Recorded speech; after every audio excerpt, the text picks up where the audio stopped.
This part, Mary's going to show us how to make a Simnel cake. And traditionally, this was the cake that was made for Mothering Sunday, which is the 4th in Lent. And it's now, though, become the traditional fare for Easter time as well, hasn't it, Mary? What makes it different from an ordinary rich fruit cake? The difference is, Judith, that it has a layer of almond paste in the middle. So you bake it, you first of all make a fairly ordinary fruit cake, and then you put half the mixture in the tin, then a layer of almond paste, and then a layer of the cake mixture, so that you actually bake the almond paste in the middle, and it is delicious. Don't only have it for Easter, it's nice to perhaps make it in a loaf shape for all year round.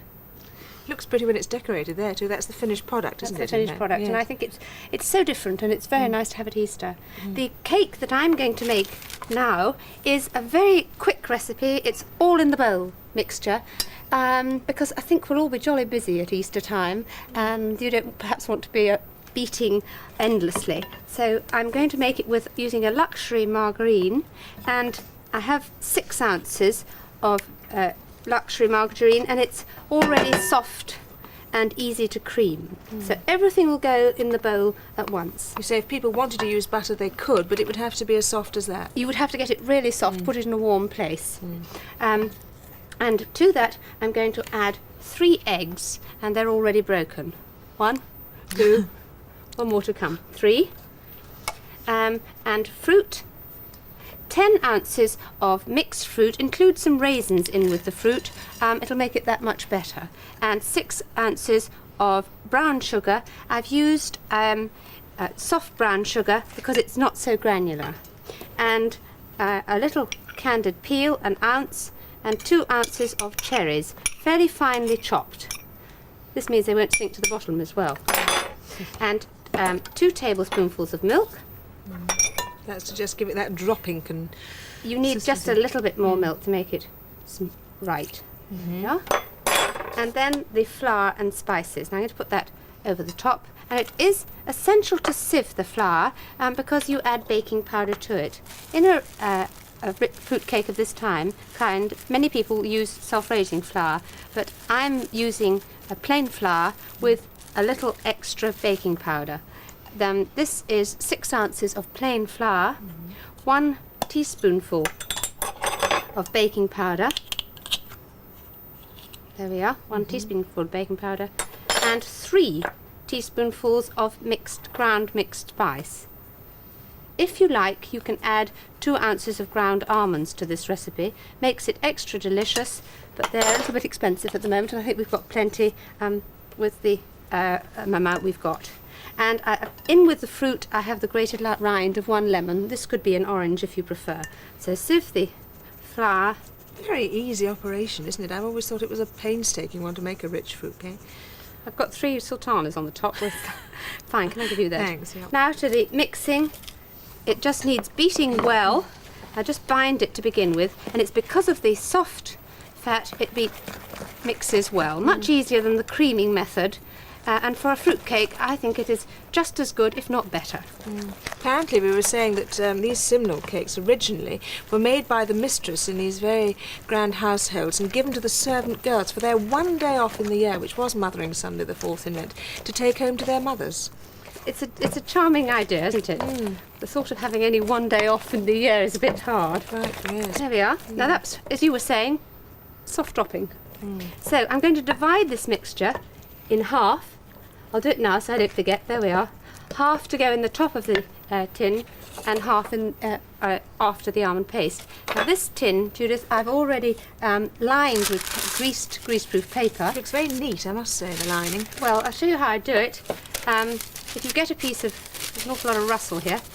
There we are, a piece of greaseproof paper, and snip along the bottom, having folded it, and then it will slip easily into the tin and round and fit closely, and then a circle of paper in the bottom. So grease the tin, grease the paper. And what size of tin? 7-inch tin. So that's half the mixture in the tin. Level it. I should be about 2 inches taller to lean over to the front. And then a circle of almond paste. I'm using a pound of almond paste for the whole cake. If you only want almond paste in the middle, then you need only have a third the amount. So this is a third of the pound, and just a circle slipped in like that, press gently down, and then the rest of the mixture on top. So it's a really easy cake to make. And Here we as you are. say, if you're going to decorate it, you just put the marzipan on the top, Yes. don't you? And we'll bake this later because we've still got the lemon meringue pie in the oven. And the temperature to bake it is 300 degrees Fahrenheit, gas number 2, for 2.5 hours. There we What, are. in the middle of the oven? Yes, in the middle of the oven. Okay, thanks. And to finish the cake, I'm not going to do it completely because we won't have time, but there's the cake already baked, and then you put almond paste on top of the cake, having first brushed it. This is the other third. Having brushed it with apricot jam, put the circle on top, and then just pinch the edges. You see, it's what our mothers do around the outside. There we and are. the final third make the balls, in fact, That's don't right. they? 11 of them. 11, and they represent 11 apostles because Judas the traitor is not represented on the Easter cake. And then a little bit of runny icing on the top, just water icing coloured green, and you pop the chicken on top. And Most eggs. attractive. It looks lovely and it smells good. I've had a good sniff at the cake this morning. Well, it is nice and rich. Yes. And it keeps very well. Does it? Yes. And you've got another lovely idea here, which I don't quite know what it's for. These are crystallised primroses. Primroses, I picked these yesterday, and they're readily available. If you don't want crystallised primroses, you could do violets, any sort of rather soft, delicate plant, flower as well. If you live in London and you can't get in the country, freesias, just 2 freesias would look very nice on a cake. Or indeed buy primroses from the florists. Yes. You can, can't you? So you brush the primroses with egg white, and this is for crystallising them. Then you just spoon sugar over the top. Don't forget to do the stalk as well. And that's not, you don't dip it straight in, No. you just sprinkle it over the top.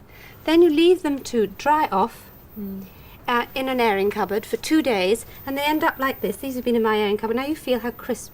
It looks so fragile, doesn't Yes, it? and very firm and hard, isn't it? You must never dip them right into the white of egg, must you, Mary? Because that would be too soggy, presumably. It would. Now you see those 3 finger marks? One small son was nearly crowned yesterday for doing that. So let's cover them up by putting some leaves and some primroses. This is just a plain glacé iced cake, and you can hear they're crisp as you put them down. I think they're charming. And they're going to last crisp like that for as long as the cake will, I should think, because the cake will go pretty quickly by the look of it. Yes. A couple of there we days, are. do you think, Mary? Without Yes, them it going would. soggy. And it's so nice for a little girl's birthday cake too. And it's almost free to do. None of your old expensive crystallised violets from the shop.